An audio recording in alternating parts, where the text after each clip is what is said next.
வணக்கம் ஃப்ரெண்ட்ஸ். ஒரு இரும்பு துண்டை நான் எடுத்து தண்ணியில் ரிலீஸ் பண்ணேன்னா அது வந்து முழுகிறது. ஆனால் அதே இரும்புல வந்து ஒரு கப்பல் நம்ம செய்தோம்னா அது வந்து தண்ணியில் முதக்கிறது. ஏன்? இதே கேள்விதான் டைட்டானிக்ல போனவங்க எல்லாரும் கேட்டாங்க. வணக்கம். வெல்கம் டு சயின்ஸ் அரட்டை. நான் சங்கீதா. நான் பாலாஜி. இன்னைக்கு வந்து ஒரு இன்ட்ரெஸ்டிங்கான ஒரு கதையில ஆரம்பிக்கலாம் சார். சில எஸ். பேருக்கு தெரிஞ்சிருக்கலாம் இந்த கதைய. ஒரு பல ஆயிரக்கணக்கான வருஷங்களுக்கு முன்னாடி ஒரு கிரேக்க நாட்டுல ஒரு ராஜா இருந்தார். அந்த ராஜா பேரு ஹீரான் அப்படின்னு. அந்த ராஜாக்கு வந்து நம்மள மாதிரிதான் கல்யாணத்துக்குலாம் நம்ம அழகா புடவை கட்டிட்டு நகையெல்லாம் போட்டுட்டு போக ரொம்ப பிடிக்கிற மாதிரி இந்த ராஜாவுக்கு ஒரு தங்கத்துல ஒரு மகுடம் செஞ்சு போட்டுக்கணும்னு ரொம்ப ஆசை. அதனால அந்த ஊர்ல இருந்த நகைக்கடைக்காரரை கூப்பிட்டு அவர் என்ன செஞ்சாரு, ஒரு தங்கம் பெரிய தங்க பிளாக் அளத்து வெயிங் மிஷின் மேல வச்சு அது என்ன வெயிட்டோ அந்த வெயிட்டை பார்த்துட்டு, நகைக்கடைக்காரரே எனக்கு வந்து இதால வந்து ஒரு தங்க மகுடம் செஞ்சுட்டாங்கன்னு கொடுத்தாரு. அந்த நகைக்கடைக்காரரும் அவருக்கு ஒரு அழகான தங்க மகுடம் செஞ்சு கொடுத்தாரு. இந்த ராஜா போட்டாரு, ரொம்ப பிடிச்சது. ஆனா அந்த ராஜாக்கு ஒரு சந்தேகம். அந்த தங்க மகுடத்துடைய வெயிட் வந்து அவர் எந்த தங்கத்தினுடைய பிளாக் அந்த நகைக்கடைக்காரர் கிட்ட கொடுத்தாரோ அதே வெயிட் தான், மாற்றம் எதுவும் இல்லை. ஆனா அவருக்கு ஒரு சந்தேகம், ஒருவேளை இந்த நகைக்கடைக்காரர் தங்கத்து கூட தங்கத்தை விட கொஞ்சம் விலை குறைவான பொருட்கள், வெள்ளி அல்லது காப்பர் இதெல்லாம் ஒருவேளை போட்டு, செம்பு இந்த மாதிரி பொருட்களை போட்டு கலப்படம் செஞ்சு ஒருவேளை இவர் வந்து மாகுடம் செஞ்சு கொடுத்துருக்காரோன்னு ஒரு டவுட். அதனால ஒரு ஆர்கிமீடஸ் அப்படின்னு ஒருத்தர் கூப்பிட்டு, ஐயா நீங்க கொஞ்சம் எனக்கு பார்த்து சொல்றீங்களா, ஆனா நீங்க உடைக்க முடியாது, இந்த மகுடம் செஞ்ச மகுடத்தை நீங்க உடைக்க முடியாது, நீங்க எப்படி கண்டுபிடிப்பீங்க இதுல கலப்படம் இருக்கா இல்லையா அப்படின்னு. ஆர்கிமிடிஸ் வந்து சரி சார் நான் பாக்குறேன் அப்படின்னு சொல்லிட்டு ராஜாட்ட சொல்லிட்டு அவர் கிளம்பி வீட்டுக்கு போறாரு. அப்படி ஒரு நடந்து போயிட்டே இருக்கும்போது சிந்தனை செஞ்சுட்டே போயிட்டு இருக்காரு. அவர் வந்து ஒரு வேளை அன்னைக்கு ரொம்ப வேர்த்து கொண்டிருக்கலாம். அவர் உடனே குளிக்க போறாரு. ஒரு பெரிய பாத் டப்ல போய் அவர் உட்கார்றாரு. உட்கார்ந்த அப்புறம் அவர் வந்து பாத் டப்ல அவர் உட்காரும் பொழுது, நீங்க எல்லாம் பாத்துருக்கலாம், பாத் டப்ல உட்கார்ந்து இருக்கீங்கன்னா நம்ம உள்ள உட்காரும் போது நம்மள சுத்தி தண்ணி ஸ்லோவா வெளியில மேல வரும். இத பார்த்த உடனே இன்னொன்னு நீங்க கவனிச்சிருக்கலாம், நம்ம பாத்ரூம்ல உட்காந்தோம்னா நமக்கு வந்து கொஞ்சம் அப்படியே ஒரு மாதிரி லைட்டா ஒரு ஃபீலிங் இருக்கும். ஏதோ அவருக்கு உடனே ஆர்கிமிடிஸ்க்கு ஒரு யோசனை, ஒரு லைட் பல்ப் அவர் மூளையில அப்படி டிங்குன்னு ஒன்று ஆன் ஆச்சு. அதை தெரிஞ்ச உடனே அப்படியே அந்த பாத்டப்ல இருந்து எழுந்து அவர் அப்படியே ஓடி போனாரு. டவல் கிவெல்லாம் ஒன்னும் கட்டிட்டாரா இல்லையான்னு தெரியாது. யுரேகா யுரேகா அப்படின்னு கத்திக்கிட்டே போனார். யுரேகாங்கிற வார்த்தைக்கு பொருள் வந்து நான் கண்டுபிடித்து விட்டேன் அப்படின்னு. அவர் என்ன கண்டுபிடிச்சார் அப்படிங்கறத பத்தி இன்னைக்கு நம்ம பாலாஜி சார் நமக்கு சொல்ல போறோம். அஃப்கோர்ஸ் இவங்க சொன்ன கதையில வந்து ஆர்கிமிடிஸ் அன்னைக்கே போய் டபுள் இறங்கியிருக்காருன்னு சொன்னாங்க, அது தெரியாது. பட் இப்போ ரெண்டு விஷயம். ஓகே, சில பேரோட கருத்து என்னன்னா, ஆர்கிமிடிஸ் தண்ணியில இறங்குறச்சு அந்த தண்ணி லெவல் மேல போறது இல்லையா, அது வந்து அதுக்கு என்ன சொல்லுவோம்னா the amount of water displaced. ஏன்னா அவர் இறங்கிறதுக்கு முன்னாடி அங்க வந்து தண்ணி இருந்தது. அவர் இறங்கின உடனே அந்த வால்யூம்ல வந்து தண்ணியை தள்ளி விட்டார் இல்லையா, அது வந்து வாட்டர் டிஸ்பிளேஸ்னு சொல்லுவோம். அதுலேருந்து அவருக்கு வந்து ஒரு ஐடியா தோணி இருக்கலாம், இந்த எந்த அளவுக்கு வந்து தண்ணி லெவல் மேலே போயிருக்கோ அதுலேருந்து வந்து இந்த தங்க மகுடத்தின் வால்யூம் கண்டுபிடிக்கலாம். இப்போ கூட நீங்கள் கூட கெமிஸ்ட்ரி லேபில் போயிட்டு ஒரு மெஷரிங் சிலிண்டர் எடுத்துட்டு தண்ணி ரொப்பிட்டு ஃபுல்லாக ரொப்பாதீங்க, அந்த எந்த ஒரு லெவலில் நோட் பண்ணிவிட்டு ஒரு கல் அதில் போடுறீங்க. அந்த அதுலேருந்து வந்து எவ்வளோ வால்யூம், அது வந்து தண்ணி லெவல் மேலே போகிறது, அதுலேருந்து வந்து எவ்வளோ வால்யூம்னு கண்டுபிடிக்கலாம். பை தி வே, இந்த கதையை வந்து நம்ம 400 வருஷத்துக்கு முன்னாடி ஐசாப்பில் பார்த்துருக்கோம் இல்லையா. ஒரு தாகமான ஒரு காக்கா வந்து என்ன பண்ணியிருக்கு, தண்ணி கூஜால வந்து அடியில தண்ணி எட்டல, கல்லு போட்டுடுச்சு. கல்லு போட்ட உடனே தண்ணி லெவல் மேல வந்திருக்கு, அது நல்லா குடிச்சிருக்கு. ஸோ ஆர்கிமிடிஸ் முன்னாடியே வந்து இந்த காக்காக்கே தெரிஞ்சிருக்கு. அஃப்கோர்ஸ் அது ஒரு கதை. பட் இதுல வந்து ஒருவேளை ஆர்கிமிடிஸ் வந்து அந்த தங்க மகுடத்தின் வால்யூம் கண்டுபிடிக்கிறதுக்கு இந்த மெத்தட் அவருக்கு வந்து தோணித்தா, வால்யூம் கண்டுபிடிச்ச உடனே என்ன பண்ண முடியும், அந்த தங்க மகுடத்தின் வெயிட் தெரியும். இப்போ இப்போ இருக்க இயற்பியல் மொழியில வந்து நம்ம வந்து வெயிட்னு சொல்ல மாட்டோம், அதனுடைய மாஸ்ன்னு சொல்லுவோம். பட் இப்போதைக்கு வந்து வெயிட்னு சொல்லலாம். அந்த வெயிட் பிளஸ் வால்யூம் அது ரெண்டுத்துலேருந்து வந்து டென்சிட்டி தெரிஞ்சிடும். அந்த டென்சிட்டி வந்து பியோர் தங்கத்தின் டென்சிட்டியோட கம்பேர் பண்ணாருன்னா அவருக்கு வந்து கலப்படம் இருக்கா இல்லையான்னு தெரிஞ்சிடும். இன்ஃபேக்ட் இந்த அளவு கூட யோசனை பண்ண வேண்டிய தேவையில்லை. அவர் ஒரு கண்டெய்னர் எடுத்துட்டு, ஒரு கிளாஸ் கண்டெய்னர் ஏதோ ஒன்று எடுத்துட்டு, அதில் வந்து தங்க மகுடத்தை முழுக வச்சுட்டு லெவல் எவ்வளோ போகிறதுன்னு பார்க்குறாரு. தங்க மகுடத்தை எடுத்துட்டு அதே வெயிட்டான பியோர் தங்கத்தை உள்ள போட்டாருன்னா அதே லெவலுக்கு போகிறதான்னு பார்த்தா போதும். இல்லைன்னா அவருக்கு வந்து இதில் கலப்படம் இருக்குன்னு தெரிஞ்சிடும். இதுதான் அவருக்கு வந்து அவ்வளோ குஷி கொடுத்ததா, அதனால வந்து அவர் ஓடினாரா? இல்லை, என்னுடைய கருத்து வேற. நான் என்ன நினைக்கிறேன்னா வந்து இப்போ நான் சொன்னதுக்கும் ஆர்கிமிடிஸ் பிரின்சிபலுக்கும் ஒன்றும் கனெக்ஷன் அவ்வளோவா இல்லை. ஆர்கிமிடிஸ் பிரின்சிபல் என்னன்னு அதை பற்றி பேசுவோம். அதுலேருந்து ஒருவேளை அந்த ஐடியா ஒருவேளை அவருக்கு தோணித்தா, அதனால தான் அவர் வந்து ஜம்ப் பண்ணி தெருவில் அப்படி ஓடி இருக்காரா தெரியாது. சரி, ஆர்கிமிடிஸ் பிரின்சிபல் பற்றி பேசுறதுக்கு முன்னாடி முதல்ல ஒரு சிம்பிள் கேள்வி. ஒரு கல்லை இருக்கு, ஓகே? இந்த கல்லை வந்து நம்ம வந்து தண்ணியில் இறக்கி நம்மளுக்கு வந்து வெயிட் குறையிறது தெரியுது இல்லையா? கல்லோ எதுவாக இருக்கணும், வெயிட் குறையிறது தெரியுது. அது ஏன்? சுற்றி இருக்க தண்ணி ஏதோ ஒரு ஃபோர்ஸ் செலுத்துறது இல்லையா? தண்ணி இல்லைன்னா ஒரு வெயிட் தெரியுது கைக்கு, ரியல் வெயிட்னு சொல்லுவோம். தண்ணிக்குள்ள அந்த கல்லை இறக்கினா லைட்டாக தோன்றுறது. இன்ஃபேக்ட் ஆர்கிமிடிஸ் தண்ணிக்குள்ளே இறங்கிச்சு, அவருக்கே வந்து தன்னுடைய வெயிட் குறையிற மாதிரி தெரிஞ்சிருக்கு. நமக்கும் ஆக்சுவலி குளிக்கும் பொழுது பக்கெட்டுக்குள்ள மகு வச்சோம்னா அந்த மகு உள்ள போகும்போது கொஞ்சம் அந்த மகு லைட் ஆன மாதிரி தான் தோணும். கரெக்ட். வெயிட் குறையிற ஃபீலிங்க்கு என்ன காரணம்? அதுக்கு என்ன ரீசன்? வெயிட் குறையறதுக்கு சுத்தி இருக்க தண்ணி ஏதோ ஒரு ஃபோர்ஸ் செலுத்துது. கல்லு உள்ள போகும் பொழுது அது கீழே ஏதோ தள்ளறதுனால அதோட வெயிட் கம்மி ஆகிற மாதிரி இருக்குமா? கீழேயோ அதை சுத்தி இருக்க தண்ணி வந்து அது மேல வந்து அப்வர்ட் ஃபோர்ஸ் கொடுக்குறது, மேல் திசையில ஒரு ஃபோர்ஸ் கொடுக்குறது. அந்த ஃபோர்ஸுக்கு தான் நம்ம வந்து பாயன்சின்னு சொல்லுவோம். பாயன்சின்றது வந்து சுத்தி இருக்கும் தண்ணி அது மேல மேல் திசைன்னா ஆப்போசிட் டு கிராவிட்டி செலுத்தும் ஃபோர்ஸ்.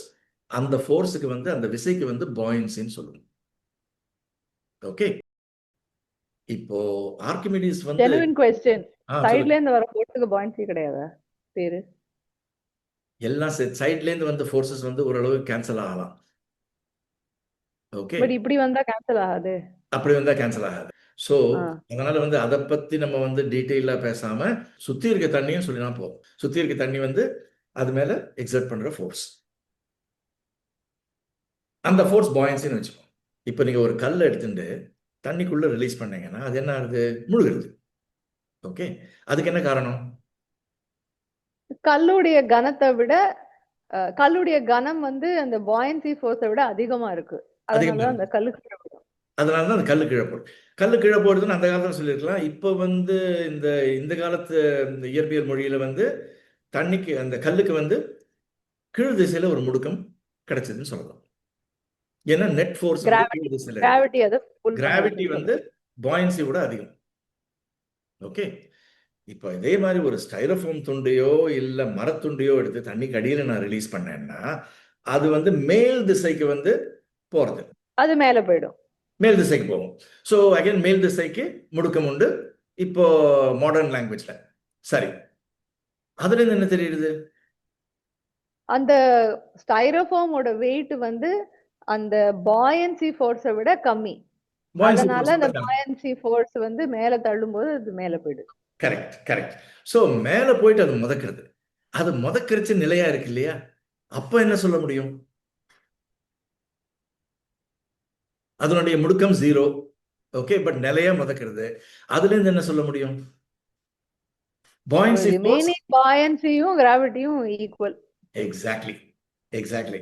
அது நிலையா முதக்கிறதுனா, அது நிலையா இருக்குன்னா net force 0, so buoyancy is equal to weight. இப்போ இது தண்ணி மேல முதக்கிறது. தண்ணி மேலனா ஃபுல்லா மேல இல்ல, ஓரளவுக்கு வந்து முழுகி இருக்கும். ஓகே, இப்போ ஒரு சப்மரின் எடுத்து, சப்மரின் வந்து தண்ணிக்குள்ள இருக்கு, ஆனா நிலையா இருக்குன்னு வச்சுக்கோங்க. மேலையும் போல கீழையும் போல தண்ணி கீழே நிலையா இருக்கு. இப்போ அந்த சப்மரின் பத்தி என்ன சொல்ல முடியும்? சப்மரீனுடைய வெயிட்டும் அந்த பாயன்சி ஃபோர்ஸும் ஒரே அளவா இருக்கணும். எக்ஸாக்ட்லி, ஒரே அளவு தான். அதனால தான். ஸோ இப்போ தண்ணிக்குள்ள இருந்தாலும் பரவாயில்ல, மேலே போந்தாலும் பரவாயில்ல, நிலையா இருந்ததுன்னா buoyancy is equal to weight. Okay, இப்போ எல்லா பொருளையும் எடுத்துருவோம். தண்ணியிலேருந்து வெறும் தண்ணி இருக்கு. இப்போ தண்ணியிலேயே ஒரு சின்ன பகுதி எடுத்துட்டோம்னா, ரைட், அது நிலையா இருக்கு. ஸோ அதுல இருந்து என்ன தெரியுது? அந்த தண்ணி உடைய வெயிட்டும் அந்த சுத்தி இருக்கிற தண்ணியோடைய பாயன்சி ஃபோர்ஸும் ஒரே அளவா இருக்கணும். அதனாலதான் எக்ஸாக்ட்லி. அந்த தண்ணியும் ஒரே நிலையில இருக்கும். தண்ணியின் ஒரு பகுதி எடுத்துட்டா கூட அது மேல கூட சுத்தி இருக்கும் தண்ணி வந்து ஒரு பாயன்சி ஃபோர்ஸ் செலுத்துது. அந்த buoyancy force is equal to weight of அந்த அளவு தண்ணி. ஓகே, இதை ஞாபகம் வச்சுக்கோங்க. இப்போ ஆர்கிமிடிஸ் வந்து டப்புல உட்கார்ந்துருக்காரு. அவர் வந்து யோசனை பண்றாரு, இந்த பாயன்சி ஃபோர்ஸை வந்து எப்படி கால்குலேட் பண்றது அப்படின்னு வந்து அவருக்கு வந்து சிந்தனை. இப்போ பாயன்சி ஃபோர்ஸ் எது மேல டிபெண்ட் ஆகலாம்? தண்ணியோட ப்ராப்பர்ட்டிஸ் மேல கண்டிப்பா டிபெண்ட் ஆகும். ஏன்னா நம்ம வந்து தண்ணிக்கு பதிலா வந்து வேற எதான வைக்கிறோம்னு வச்சுக்கோங்க, லிக்விட் வேற எதான்னு சொல்லுங்க, எதான சஜஸ்ட். தேன், எண்ணெய். தேன் வைக்கிறோம்னு வச்சுக்கோங்க, எண்ணெயோ தேனோ வைக்கிறோம்னு வச்சுக்கோங்க, அப்போ வந்து கண்டிப்பா பாயன்சி ஃபோர்ஸ் அதிகமா இருக்கும். இல்ல மெர்க்குரி வைக்கிறோம்னு வச்சுக்கோங்க, மெர்க்குரியோட டென்சிட்டி பார்த்தீங்கன்னா தண்ணியோட டென்சிட்டியோட 13.6 டைம்ஸ் அதிகம், கிட்டத்தட்ட 14 மடங்கு அதிகம். மெர்க்குரி மேல நீங்க வந்து ஒரு கல்லை கூட முதக்க வைக்கலாம். ஸோ கண்டிப்பா பாயன்சி ஃபோர்ஸ் வந்து இந்த லிக்விடின் டென்சிட்டி மேல டிபெண்ட் ஆகுது. இரண்டாவது அந்த வால்யூம் மேல டிபெண்ட் ஆகலாம். ஏன்னா இதுவே வந்து நீங்க வந்து ஆர்கிமிடிஸே எக்ஸ்பீரியன்ஸ் பண்ணிருப்பாரு. அந்த தங்க மகுடத்தை எடுத்துட்டு மொள்ள தண்ணியில இறங்கிருச்சு, அது முழுக முழுக பாயன்சி ஃபோர்ஸ் அதிகமாகுதுன்னு அவருக்கே தோணிருக்கு. நீங்களே சொன்ன மாதிரி ஒரு மக் எடுத்துட்டு தண்ணிக்குள்ள இறக்க இறக்க பாயன்சி ஃபோர்ஸ் அதிகமாகும், இன்னும் புஷ் பண்றதுக்கு எக்ஸ்ட்ரா ஃபோர்ஸ் தேவைப்படும். அதனால வந்து அது வந்து வால்யூம் ஆஃப் வாட்டர் டிஸ்பிளேஸ்ட் அது மேல டிபெண்ட் ஆகும். வால்யூம் ஆஃப் வாட்டர் டிஸ்பிளேஸ்னா என்னன்னு மறுபடியும் எக்ஸ்பிளைன் பண்றேன். இப்போ வந்து ஒரு பொருள் உள்ள வரதுக்கு முன்னாடி தண்ணி இருக்கு, அதுக்குள்ள ஒரு கல்லை இறக்கணும்னு வச்சுக்கோங்க. அந்த கல் வந்து அதனுடைய வால்யூம் அளவான தண்ணியை வந்து எல்லா பக்கத்துலையும் தண்ணி விடுறது. அந்த அமௌண்ட் எவ்வளோ? அந்த பொருளின் வால்யூம், அந்த கல்லோட வால்யூம். அதுக்கு வந்து ஆர்கிமிடிஸ் என்ன சொன்னார்னா வால்யூம் ஆஃப் வாட்டர் டிஸ்பிளேஸ்ட் அப்படின்னு சொல்லியிருக்காரு. ஒருவேளை அந்த கல்லு ஒரு கல்லுனா அந்த கல்லுடைய முழு வால்யூமும் தண்ணி ஜென்ரலா டிஸ்பிளேஸ் ஆயிடும், ஏன்னா கல்லு ஃபுல்லா உள்ள போயிடும். இப்போ ஒரு முதக்கக்கூடிய ஒரு பொருள், இப்போ வந்து ஒரு கப்பல் எடுத்துக்கிட்டோம்னா எத்தனை அந்த கப்பலோட எந்த பகுதி தண்ணி கடியில இருக்கோ அந்த பகுதியினுடைய வால்யூம் ஆஃப் வாட்டர் வெளியில போகும். ஸோ அது மட்டும்தான் அதோட volume of water display. Absolutely correct. In fact கல்லே வச்சுக்கோங்க, அதே வந்து நீங்க வந்து பாதி தண்ணிக்குள்ள வச்சு கையில பிடிச்சிருந்தேன்னா அப்ப கூட பாயன்சி ஃபோர்ஸ் வந்து எந்த அளவு தண்ணியை டிஸ்பிளேஸ் பண்ணித்தோ அந்த அளவு மேலதான் டிபெண்ட் ஆகும். ஸோ அது முதக்கிறதோ இல்ல முழுகிறதோ அதை பத்தி நம்மளுக்கு கவலை இல்லை. அந்த பாயன்சி ஃபோர்ஸ் வந்து ஆர்கிமிடிஸை பொறுத்தவரையிலையும் இட் டிபெண்ட்ஸ் ஆன் எந்த அளவுக்கு தண்ணி வந்து தள்ளப்பட்டுள்ளதோ, எவ்வளவு வால்யூம் தண்ணி தள்ளப்பட்டுள்ளதோ அது மேல டிபெண்ட் ஆகும். தண்ணியோட ப்ராப்பர்ட்டிஸ் அப்படின்னா தண்ணியோட டென்சிட்டி மேல டிபெண்ட் ஆகும். ஆனா ஒரு முக்கியமான ஐடியா வந்து ஆர்கிமிடிஸ்க்கு தோணித்து என்னன்னா, அந்த பொருள் இருக்கே, அந்த தங்கம் இல்ல கல்லு இல்ல மரத்துண்டு, அந்த பொருள் மேல டிபெண்ட் ஆகும். எந்த மெட்டீரியலால் செய்துள்ளதோ அது மேல டிபெண்ட் ஆகாது. இப்போ ஒரு வால்யூம் டிஸ்பிளேஸ் ஆயிடுது, சுத்தி இருக்க தண்ணி வந்து பாயன்சி ஃபோர்ஸ் செலுத்துது. அந்த டிஸ்பிளேஸ் ஆன வால்யூம்குள்ள கல் இருக்கா இல்ல தங்கம் இருக்கா இல்ல பஞ்சு இருக்கா இல்ல வெறும் காத்து இருக்கா, அதை பத்தி அது மேல வந்து பாயன்சி ஃபோர்ஸ் டிபெண்ட் ஆகாது. இதுதான் வந்து ஒரு குரூஷியல் ஐடியா ஆர்கிமிடிஸ்க்கு கிடைச்சிருக்கு. எந்த ஃப்ளூயிட், அது எண்ணெயோ தேனோ தண்ணியோ, அதனுடைய ப்ராப்பர்ட்டிஸ் மேல மட்டும்தான் அந்த பாயன்சி ஃபோர்ஸ் டிபெண்ட் ஆகும். அண்ட் எவ்வளவு வால்யூம் தள்ளப்பட்டது, அந்த பொருளின் ஷேப், அதனால பொருளின் வால்யூம் இருக்கலாம். பொருள் ஷேப், பொருள் வால்யூம் மேல இருக்கலாம். ஆனா வந்து அந்த பொருளுடைய மெட்டீரியல் மேல மட்டும் டிபெண்ட் ஆகாது. ஸோ இப்போ ஆர்கிமிடிஸ்க்கு ஒரு பிரில்லியன்ட் ஐடியா தோன்றது. இப்போ வந்து அந்த கல்லை பாருங்க, கல் வந்து தண்ணிக்குள்ள இருக்கு, அது முழுகிட்டு இருக்கா அதை பத்தி நம்மளுக்கு கவலை இல்லை. ஒரு கிணத்துல நம்ம பார்க்குறோம். ஸோ அது மேல வந்து 2 ஃபோர்ஸஸ் இருக்கு. ஒன்று வந்து வெயிட், இன்னொன்று வந்து பாயன்சி. ஓகே, இப்போ இந்த கல்லுடைய ஷேப் இருக்கு இல்லையா, அந்த வால்யூம், அந்த வால்யூம்குள்ள கல்லை எடுத்துட்டு அதுக்கு பதிலாக மரத்தை வச்சுன்னு வச்சுக்கோங்க, பாயன்சி ஃபோர்ஸ் மாறாது, வெயிட் மாறிடும். ஓகே, அந்த மரத்தை எடுத்துட்டு பஞ்சை வச்சேன்னு வச்சுக்கோங்க, பாயின்சி ஃபோர்ஸ் மாறாது. இதுதான் ஆர்கிமிடிஸோட கிரேட் ஐடியா. ஓகே, ஆனால் வெயிட் மாறிடும். இப்போ அந்த பஞ்சையும் எடுத்துட்டு அதே ஷேப் வால்யூம்குள்ள சுத்தி இருக்கும் தண்ணியே நான் வச்சேன்னு வச்சுக்கோங்க. அப்ப என்ன ஆயிடுது, இந்த தண்ணி வந்து முழு தண்ணியில ஒரு பகுதி ஆயிடுது. அப்ப கூட பாயின்சி ஃபோர்ஸ் அதே ஃபோர்ஸா தான் இருக்கும். ஆனா வெயிட் எவ்வளவு? இப்போ வெயிட் வந்து அந்த அளவு தண்ணியோட வெயிட். தண்ணியோட எந்த பகுதி நம்ம எடுத்துட்டாலும் அது வந்து நிலையா இருக்கு. அதனால அது மேல இருக்க பாயின்சி ஃபோர்ஸ் இஸ் ஈக்குவல் டு அந்த அளவு தண்ணியோட வெயிட். அதே பாயின்சி ஃபோர்ஸ் தான் கல்லு மேலே இருக்கும். ஸோ அதனால ஆர்கிமிடிஸ் என்ன சொன்னார்னா, buoyancy is equal to weight of that much water or weight of the water displaced. இதுதான் ஆர்கிமிடிஸ் பிரின்சிபல். எனக்கு என்ன தோன்றதுன்னா, இது அவருக்கு பாத்டப்ல தோணு இருக்கு. அதனால தான் அவர் குதிச்சு ஓடி இருக்கார். ஏன்னா அந்த அதர் ஐடியா வந்து லெவல் மேல போறது, அதுலேருந்து வால்யூம் கண்டுபிடிக்கிறது ஒரு சாதாரணமான ஐடியா என்னை பொறுத்தவரை, இந்த ஐடியாவோட கம்பேர் பண்ணீங்கன்னா. ஓகே, ஸோ அந்த சாதாரணமான ஐடியா கூட ஆனா எனக்கு தோணி இருக்காது. எனக்கும் தோணலையே. எனக்கு முதல்ல ஸ்கூல் டீச்சர் சொன்னப்போ எனக்கு ரொம்ப த்ரில்லா இருந்தது. ஏன்னா உங்களுக்கு வந்து அந்த மாதிரி இருந்திருக்கும். ஸோ ஆர்கிமிடிஸ் லெவல் வேற. ஓகே, ஸோ இதை வச்சுட்டு கப்பல் ஏன் முழுகலை அப்படின்னு பார்ப்போமா? ஓகே, ஸோ ஒரு சின்ன கால்குலேஷன் பண்ணிடலாம். ஒரு இரும்பு கப்பல் எடுத்துக்கோம். இரும்பு கப்பல் அதனுடைய இரும்புடைய டென்சிட்டி பார்த்தீங்கன்னா தண்ணியோட டென்சிட்டியோட 7.86, ஒரு கிட்டத்தட்ட ஒரு 8 டைம்ஸ் இரும்போட டென்சிட்டி. ஓகே, ஸோ இப்போ இரும்புல ஒரு கப்பல் செய்யலாம். கால்குலேஷன் ஈஸி ஆக்கிறதுக்கு நம்ம வந்து ஒரு கியூபிக்கல் கப்பல் எடுத்துக்கலாம். Cubical hollow cube. கப்பல்னா ஹாலோவா இருக்கணும் இல்லையா? ஏன்னா அதுக்குள்ள பயணிகள் இருக்கணும். அந்த கியூப்ல வந்து அந்த மேல் சர்ஃபேஸ் இருக்குல்ல, அதையும் எடுத்துடலாம். ஏன்னா கப்பல் தானே, அதுக்குள்ள மனுஷன் போகணும் இல்லையா உள்ள. பேசிக்கலி ஒரு அமேசான் டப்பா, ஆனா அது வந்து இரும்பால செஞ்சப்பட்ட டப்பா. இரும்பால செஞ்சப்பட்ட டப்பா. அது மேல் சர்ஃபேஸ் வந்து சீலிங் எடுத்துருவோம். இப்போ கப்பல் வந்து ஒரு கியூபிக்கல் டப்பா, சைடு வந்து 1 மீட்டர் 1 மீட்டர் 1 மீட்டர்னு வச்சுக்கோங்க. I have a dabba incidentally in front of me. It's an Amazon dabba, if it helps. இது மாதிரி ஒரு அமேசான் டப்பா, ஆனா இதை மேல எடுத்துட்டு வெறும் இதோடைய உள்ள ஒண்ணும் கிடையாது, ஹாலோ. இந்த மாதிரி ஒரு டப்பா கீழே இருக்கு. சோ இப்போ எத்தனை சர்ஃபேஸ் இருக்கு பாருங்க, குயிக்கா கவுண்ட் பண்ணிடுங்க. மொத்தம் கியூபுக்கு வந்து 6 சர்ஃபேஸ், ஒன்னு எடுத்துட்டோம், அதனால 5 இருக்கும். 5 சர்ஃபேஸ் இருக்கு. Okay, 5 surface. இப்போ வந்து அந்த அயன் அதை வந்து நம்ம 5 1 மீட்டர் பை 1 மீட்டர் பிளேட்டை வச்சுட்டு செய்யலாம். ஓகே, அந்த பிளேட்டுடைய திக்னஸ் வந்து அதுதான் கண்டுபிடிக்க போறோம். அதை வந்து ஏன்னு போட்டுப்போம், இல்லை எக்ஸ்னு போட்டுப்போம். திக்னஸ் வந்து எக்ஸ்னு போட்டுப்போம். திக்னஸ். ஸோ வெளி வால்யூம் 1 கியூபிக் மீட்டர். ஆனா இரும்போட வால்யூம் எவ்வளவு? இரும்போட வால்யூம் எவ்வளவுன்னா 5 பிளேட் வச்சிருக்கோம். 5 மல்டிப்ளைட் பை ஒரு பிளேட்டோட வால்யூம் எவ்வளோ? 1 metre by 1 metre by x. So x cubic metres. 1 into 1 into x. 5 plate எடுத்தா 5x. 5x cubic metre. 5x cubic metre. இந்த கால்குலேஷனில் ஒரு சின்ன மிஸ்டேக் இருக்குது. ஆனால் அந்த மிஸ்டேக் வந்து ரொம்ப சின்னது தான். அப்படின்னா அந்த எக்ஸ்ன்னு சொன்னேன் இல்லையா, அந்த எக்ஸை வந்து ரொம்ப சின்னதுன்னு நான் அஸ்யூம் பண்ணியிருக்கேன். இப்போ நீங்களே வந்து இந்த 5 பிளேட்டை சேர்த்து வச்சு ஒரு 1 metre by 1 metre by 1 metre க்யூபாக பண்ண முடியுமான்னு பாருங்கள். உங்களுக்கே வந்து மிஸ்டேக் எங்கே இருக்குன்னு தெரிஞ்சிடும். மிஸ்டேக் கண்டுபிடிச்சிங்கன்னா காமெண்ட்டில் கொடுங்க.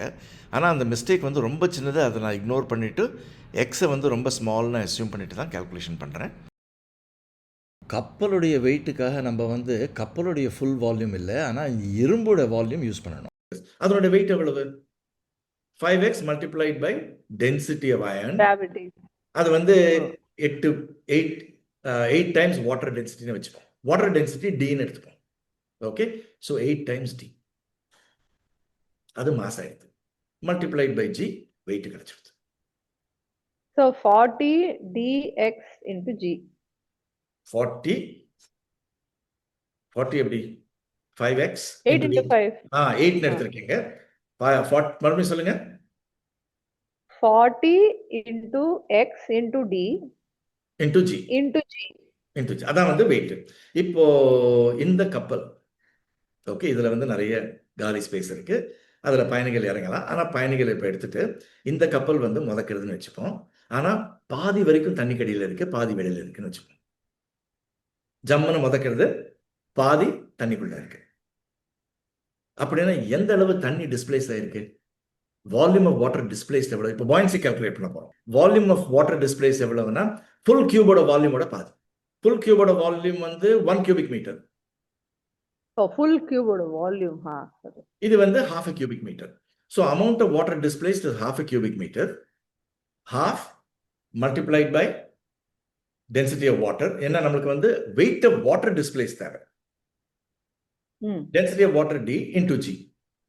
முதக்கிறது. நான் இப்போ வந்து we are calculating weight of water displaced. So Archimedes principle என்னன்னா, முதல்ல வந்து எவ்வளவு தண்ணி டிஸ்பிளேஸ் ஆயிடுச்சுன்னு கால்குலேட் பண்ணுங்க. அதனுடைய வால்யூம் எவ்வளவு? பாதி volume of the cube. So 1/2 cubic meters. அதுலேருந்து நீங்க வந்து mass of the liquid displace calculate பண்ணுங்க. அந்த வால்யூம்லேருந்து டென்சிட்டி மல்டிப்ளை பண்ணா half into D. அதுலேருந்து weight of the liquid displace calculate பண்ணுங்க, multiply by G. So buoyancy வந்து half into D into G. இப்போ இது அழகா முதக்கிறது. அதனால பாயின்சி இஸ் ஈக்குவல் டு வெயிட். ரெண்டு பக்கமும் ஈக்குவேட் பண்ணலாம். இந்த பக்கம் என்ன? 40x dg is equal to half D into G. half D into G. நீங்க கால்குலேட் பண்ணா கிட்டத்தட்ட வந்து அந்த D கேன்சல் ஆயிடும், அது மட்டும் தெரியும். D and G கேன்சல் ஆயிடும். சோ இந்த பக்கம் வந்து என்ன இருக்கு? So 40x இந்த பக்கம் இருக்கு, இங்க half இருக்கு. சோ 40 இந்த பக்கம் கொண்டு வந்தா x is equal to 1/80. 1/80 meters. Right? That's the thickness of that dabba. Multiply that by 100 to get centimeters. 5/4, 1.25. Correct. 5/4. 1.25 centimeters thickness. So ஒரு கப்பல் வந்து இரும்புல நம்ம வந்து 1.25 centimeters கப்பல், 1 meter by 1 meter கப்பல் பண்ணோம்னா மோஸ்ட்லி எம்டி ஸ்பேஸ். அதை வந்து தண்ணியில முதக்க வச்சோம்னா பாதி வரைக்கும் தான் முடியும், அழகா ஃப்ளோட் ஆகும். அதுக்குள்ள பயணிகளை நீங்க போட்டீங்கன்னா இன்னும் கொஞ்சம் இறங்கும், தவிர அது வந்து முதக்கும். ஓகே, ஸோ ஆர்கிமிடிஸ் பிரின்சிபல்ல பல ப்ராப்ளம்ஸ் நான் வந்து பண்ணி இன்னொரு வீடியோ பண்ணியிருக்கேன். அதுக்கு ஒரு லிங்க் நான் கொடுக்க போறேன். ஸோ இதோட இந்த வீடியோ க்ளோஸ் பண்ணிக்கலாம். வணக்கம். தேங்க்யூ. வாவ், வணக்கம்.